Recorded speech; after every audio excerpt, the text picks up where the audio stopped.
Hey everybody, how's it going? So, my last video I was talking about the adorer and the adored and how important it is to know which one that you are. And that's in the context of some of my friends going through some rough breakups lately, you know, being involved in that confusion. And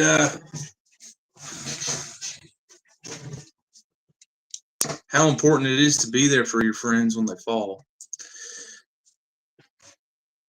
You know, no matter how many times that they, fuck up and they make the same mistakes, with love and trying to find it, love is a fool's errand.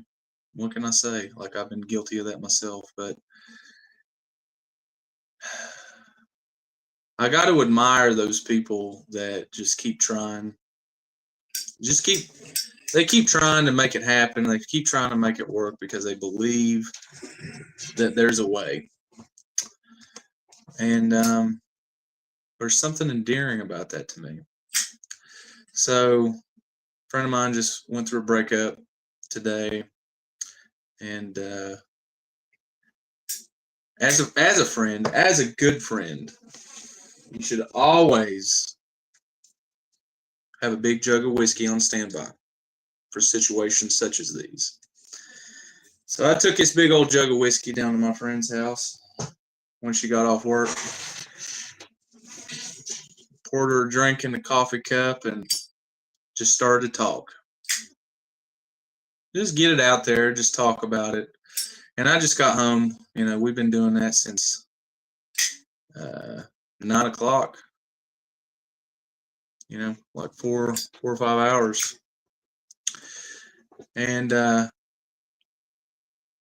that's such an important thing to do, to always be ready to lend a helping hand.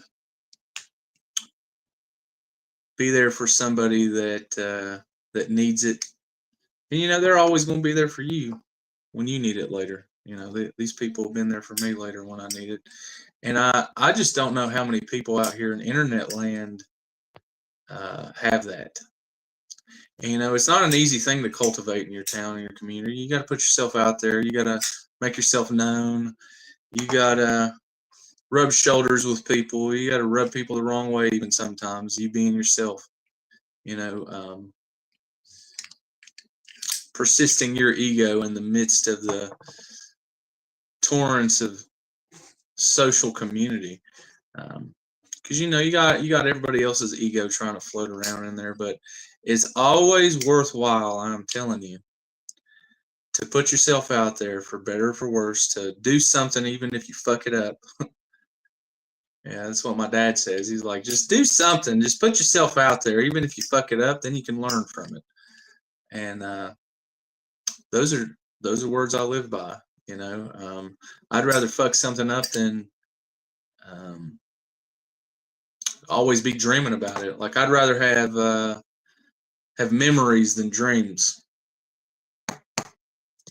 Dreams are fun and all, but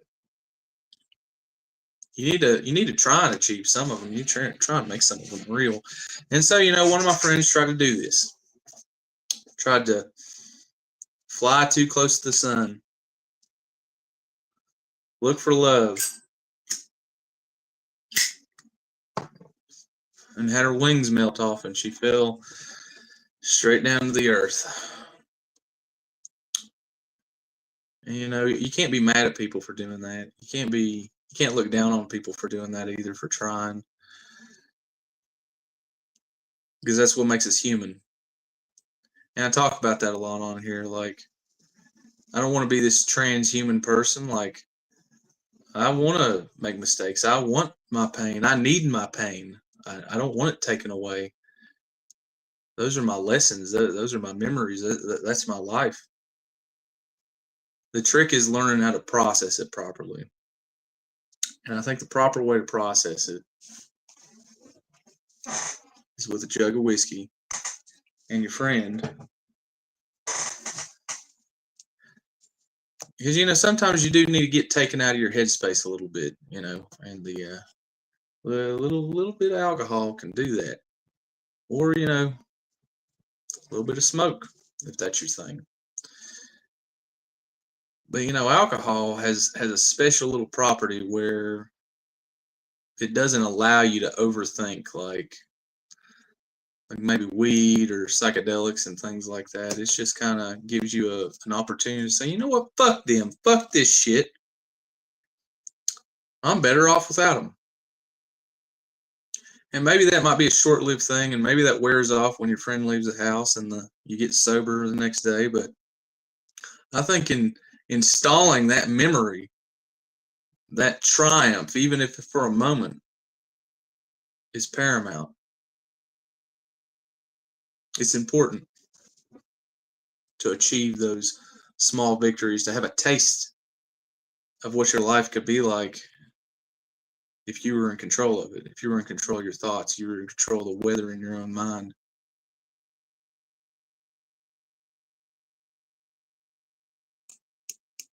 And I don't think people can do that easily without a friend,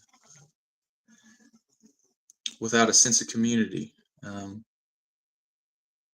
I know there's some people that, are able to achieve that on Discord and on YouTube and the internet, but, there's nothing like when you're going through a breakup and you have a buddy that lives less than 5 minutes away, show up at your house after work and get drunk with you and sit at your coffee table with you and help you figure it all out. I know I've had friends come to my house during a breakup and whatnot, bring some drinks, sit around, talk about it, get it all out. That's so important. It's so important. But I feel like it's that type of community is dying out.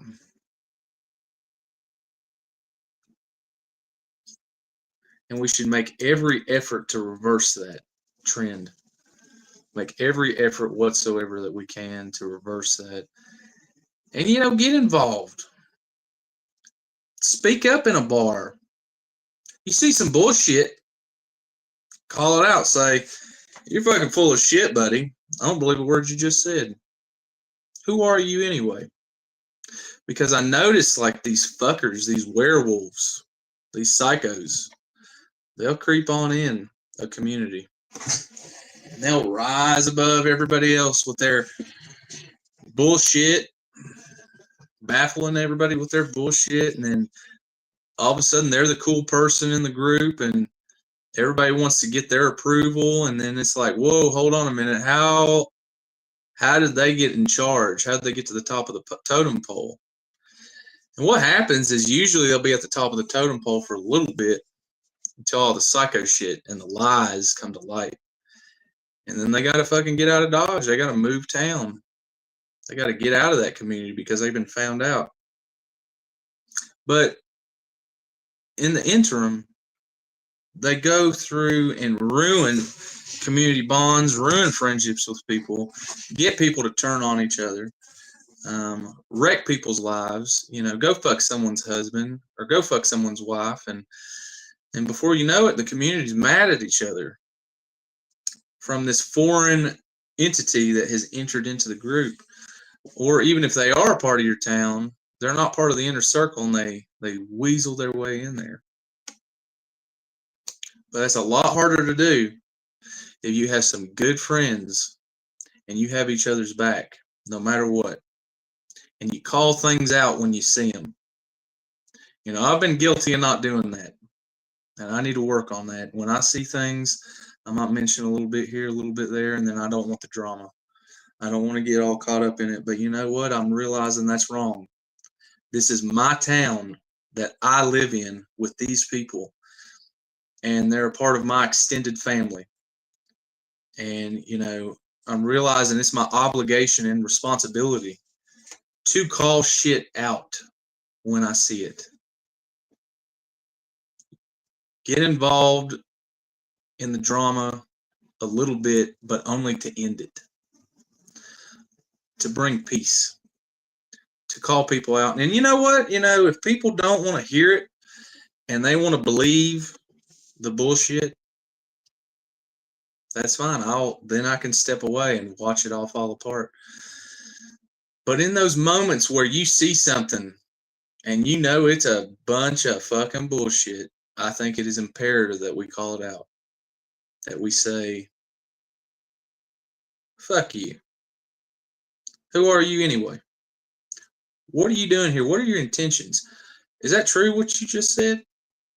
I don't believe you. Simple things like that. You don't have to scream and yell at people and punch anybody, but you can stand up and you can say something. You can make your mind heard and you can speak out against it.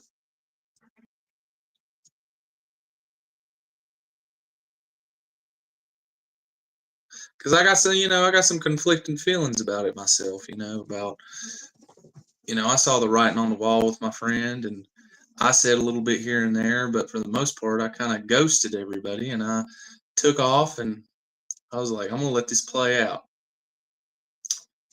And maybe that was the right thing to do. But another part of me is like, you know what? I knew this was bullshit from the get-go, and I didn't make a big stink about it. I didn't say a whole lot. I could have said a lot more than I did. But why didn't I? Is it just because am I really just adverse to drama? Or do I see it as not my responsibility? Is that it, really? And is that even true? Is it not my responsibility at all in my own town? These things have been weighing on my mind heavy tonight. Having those drinks with my friend and thinking about those things. And I told her, I said, I know. I seen it coming. But I felt like if I would have said those things out loud, then maybe you would have turned against me. You was in love. You loved this man.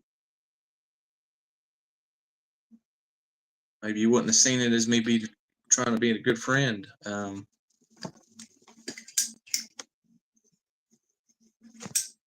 I went the other way.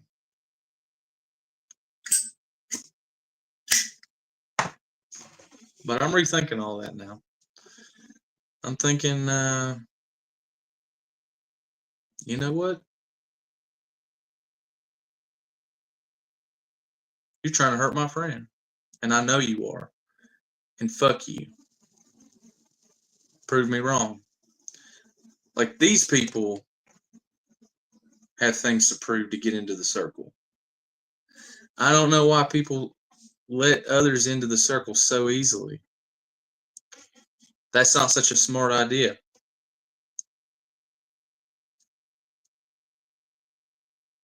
There's a lot of liars out there, a lot of manipulative people, a lot of narcissistic people out here trying to take you for a ride, trying to see what they can get out of you.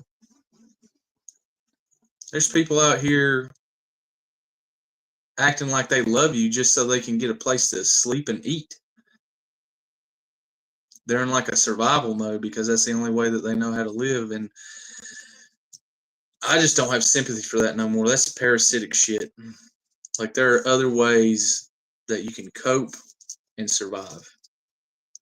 And I've had this argument with people before about cannibalism. That, some people would want to eat somebody, another human being, to stay alive. But then I would ask them, how many people would you want to tell that to? Like, I wouldn't tell anybody. I was like, why? Like, well, that's fucked up. So it's not something you'd be proud of. And you'd have to live with that for the rest of your fucking life. You're like, yeah, but it's not like I knew him.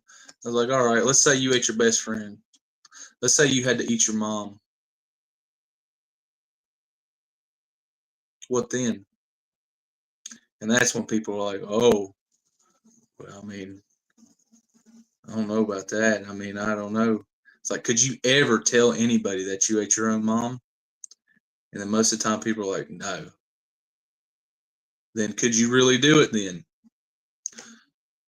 Maybe some things are worse than death, such as that.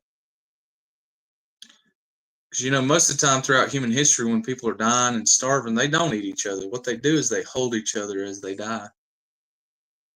There's all kinds of instances of that where people are found in their cabins or camping spots and they're just all holding each other in their final moments instead of thinking about eating each other.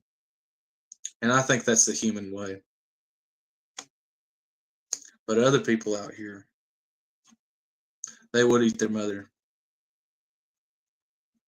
And they wouldn't feel bad about it. These are the people we got to look out for. These are the people you got to say, who the fuck are you anyway in my circle? It's like you can detect it. Like that strange bullshit. The manipulation. But a lot of people turn a blind eye because they rise in popularity so fast, and then people want to ride that gravy train with them, even though it's a fucking lie.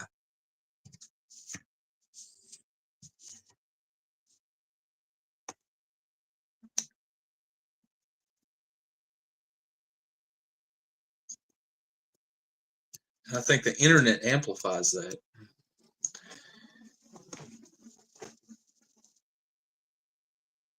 Like, who are the most popular people out there,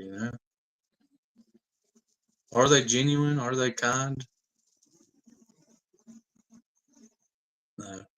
They're just following the algorithm. And I think that's what these manipulative people do in person, in real life, too. Like, they know the human algorithm. They know what to say and what to do and how to move to get people on their good side for a limited time.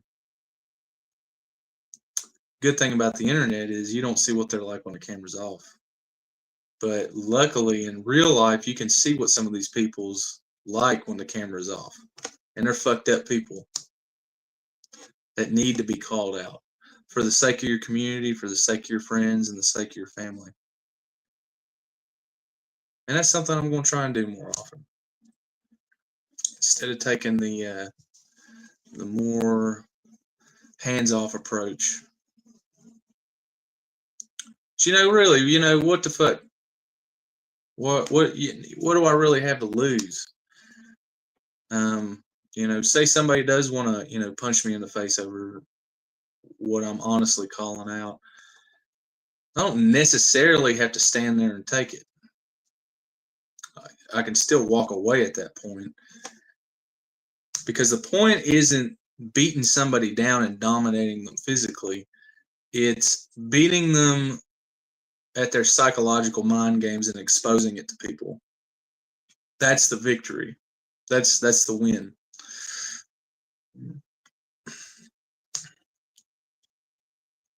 Because I don't think, I don't think it's necessary that you go out here and you beat your chest at every chance that you get.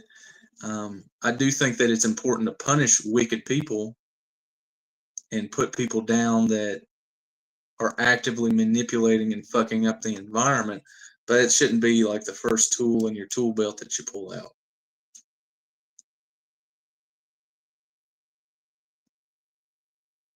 A lot of the times, the shame will overwhelm people and they'll want to take off anyway out of embarrassment because they've lost. They've lost this chess game that they've stacked up against everybody in the community. And when they go through a breakup, I don't think that they have anybody that's going to come to their house after work with a bottle of whiskey and talk them through it and help them out. And that's a strength that we have. That's a strength that good people have, good, honest people out here in the world that we have. We can make genuine connections with people that actually give a fuck about you, even if you fuck up sometimes, even if you're not perfect all the time. There are people out here that love you and that want to help you because they see what you're trying to do. They see that you're trying to give it a good, genuine go at life. And you're rewarded with that in the form of loyalty and a nice bottle of whiskey late at night.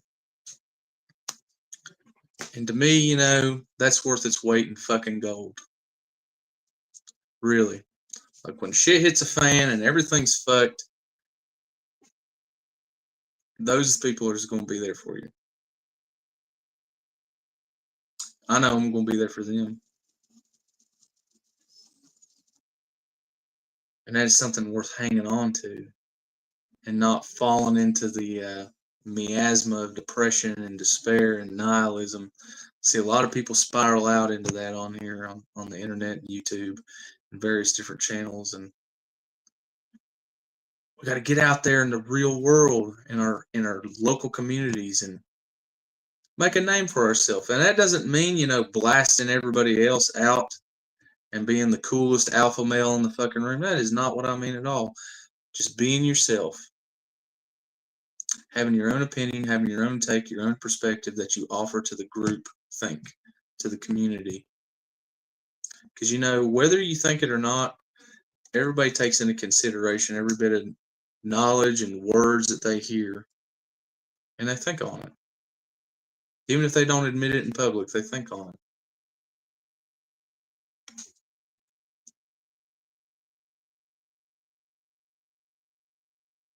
Like, you ever scroll through YouTube after you watch a really powerful video? You scroll through the comments and you see a powerful comment. Maybe you don't even have that many likes, but something about it sticks with you. Take a screenshot of it. You can do that in the real world. And I think people do it every day without even realizing how important that they are.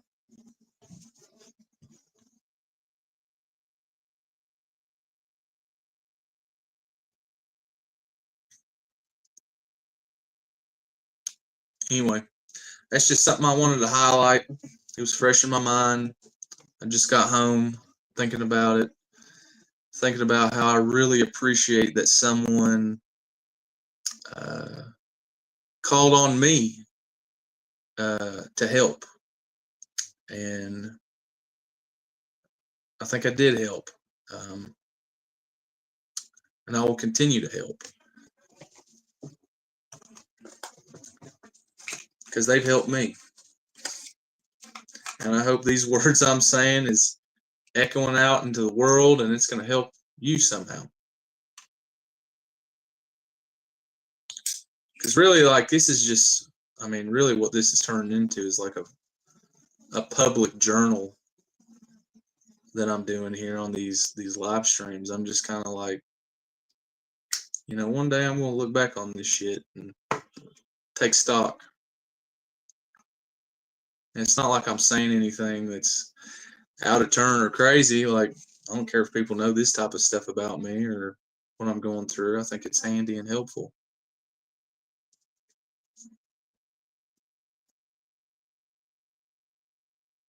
It's kind of what YouTube started out as anyhow, ain't it? Just a bunch of people turning their camera on, talking in front of it about their life, about what they think, what they feel. A lot of YouTube channels, man, have just turned into like cable, like a full-on production. Like, they got a camera crew, they got all this, they got different angles, they got little graphics and shit, and which is fine. I watch some of it. Some of it's real good quality, but I don't know. There's just something about this. It's just me in this room talking, being honest with myself and with you, trying to figure something out. Or just commenting on something.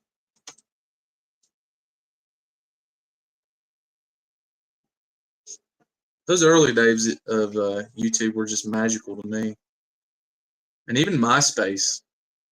I loved MySpace. Like, you could code your own profile. You could change your cursor. You could change the font, the color, the backdrop. And then we get Facebook. This generic sort of blue and white theme, and everybody's page looks the same. Sucked all the individuality out of it. And the internet still today could be this beautiful, beautiful thing, full of people's creativity, their ideas. But we're still kind of captured by the mob mentality. What's the coolest? How do I get the most likes? How do I get my channel monetized?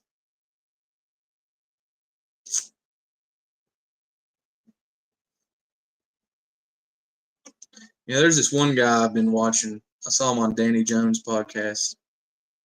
I've come to really like that Danny Jones guy. I think he's a really good interviewer. He gives people a fair shake, and he tries to get other people with opposing views on there. And there's this one guy on there he had named Dr. Amon Hillman, and he's a Greek classical professor. And this motherfucker don't take no money for nothing. And he's just up on his YouTube channel called Lady Babylon with a janky camera and just a microphone that he got from Radio Shack, telling the world his ideas and his thoughts and his feelings. And you can take it or leave it. He's not up there for the likes. He's not up there for the mob. He's just up there to say his piece as a professor. And man, I got to tell you, I respect the hell out of that. Even though, I'm not 100% sure on everything he's saying, because, I'm not a Greek philosopher. Like, I don't know which end is up with that stuff, but I got to respect what the man has to say and how he's saying it, because I haven't ever heard him be an asshole. He's kind of funny, he kind of, fucks with people in a funny way that I appreciate, but I've never seen him be malicious, feel like a malicious man. And I think that's in the spirit of old YouTube and even MySpace. Just an individual out there saying what's on their mind, trying to earnestly figure out what the fuck is going on. And why do people think this and why do people think that? And here's the stuff that I know that I've discovered in my experiences, and he's just laying it all out there. I got to respect that. It doesn't have to be a fucking rat race to be the top YouTuber or the most popular or figure the algorithm out. Because then you got to think, who the fuck are you serving? Are you serving your friends and family at that point? Are you serving your community at that point? No. You're a patsy. You're a performer. You're no longer at that point an individual with thoughts and ideas that you're trying to express and trying to figure things out.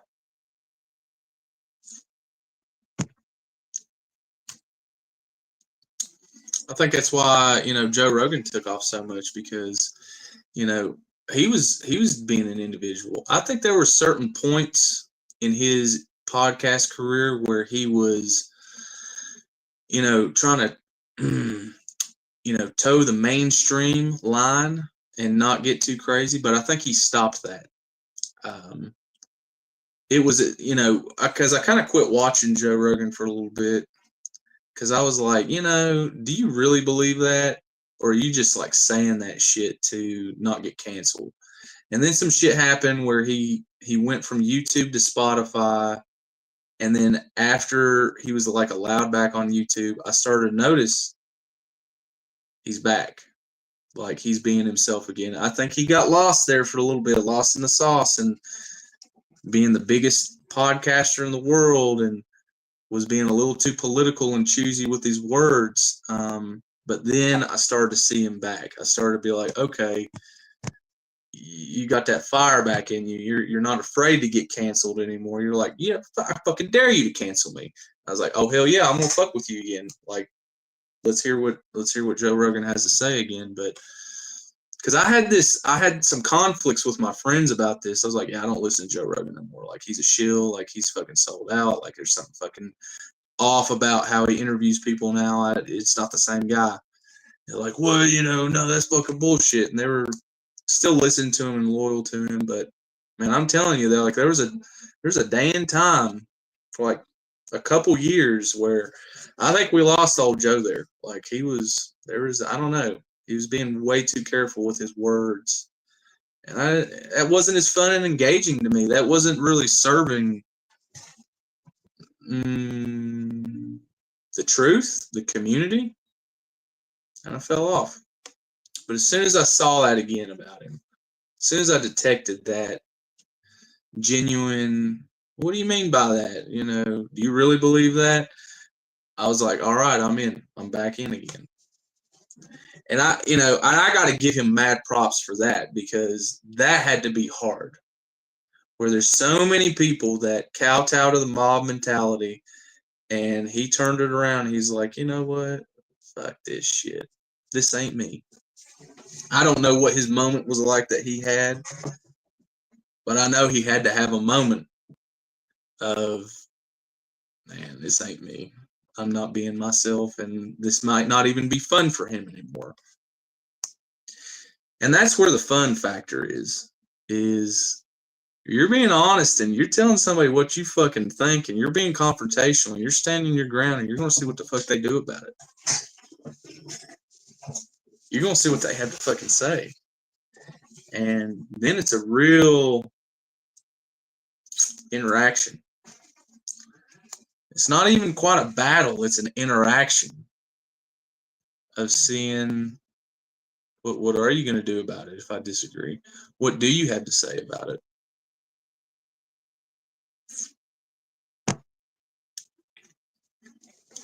And it's very important for a community to have that. The more people that can do that, the better. And that's not an easy job because there's always this underlying threat of violence when you disagree, when you're disagreeable. But I think it's absolutely necessary. Otherwise, the psychos run amok. The shills trick everybody. The charlatans sell all the snake oil. And it's something that we can't have. That's something that I can't have. That's something that I can't tolerate anymore. I am a part of my community. I do live here, and I do care about the health and welfare and safety of the people that live here. And it's time to take on a more proactive role in that endeavor.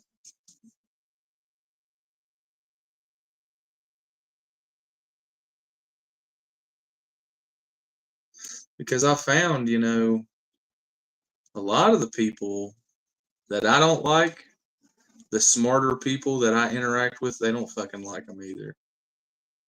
And sometimes it just takes somebody to break the ice to say, fuck that person.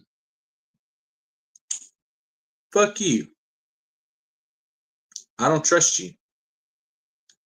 And that can kick in your friends and family to be like, you know what? Yeah, I don't know about you either, bro. And that's so important to have that type of leadership in a community. To have people out front say, I don't know. This don't feel right. I can't quite put my finger on it, but there just ain't something right about you. And I don't trust you.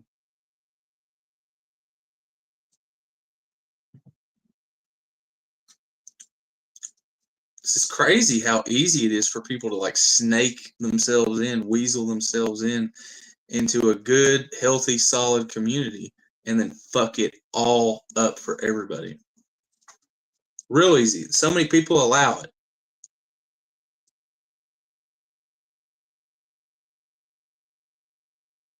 Can't allow that shit no more. We got to win this game of werewolf, everybody. We got to win.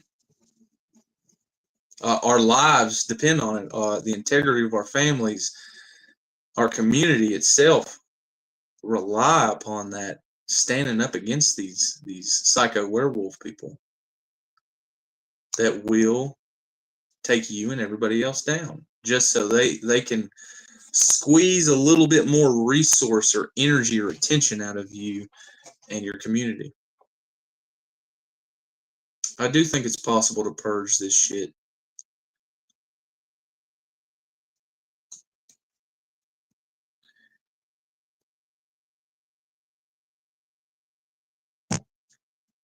There are witches and warlocks out and about, casting spells, twisting up everybody's mind, confusing and confounding them into crazy situations where they end up in jail. Like I was talking about the other night in the podcast called, People Really Are Lost. There's people out here swinging with couples and then they want to go kill someone's husband. What the fuck is wrong with y'all? And I was thinking about doing like some Jerry Springer shit with these fucking idiots. Like these people are dumb. They're lost. And I feel bad for them in one way, but seeing them repeat so many fucking mistakes time and time and time again, at a certain point, you got to call a spade a spade. Like these people are dumb. They're fucking stupid. And I get why Jerry Springer made all that money off them dopey dumb motherfuckers. Like I get it. Like at a certain point, you don't need sympathy. You just need to fucking make fun of them and ridicule them for what they are. They're clowns.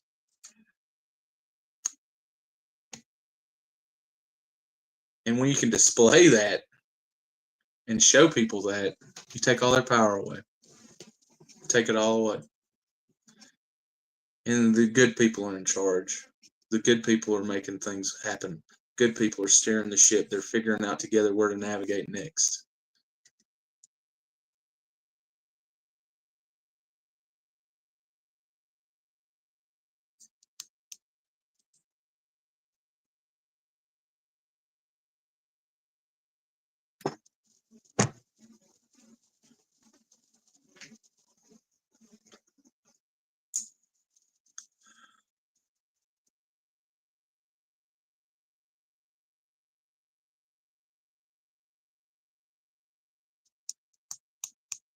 Well, that's about all the coherent things I had to say right now. Otherwise, I'm just going to be sitting here smoking and drinking and rambling, and I need to go to bed.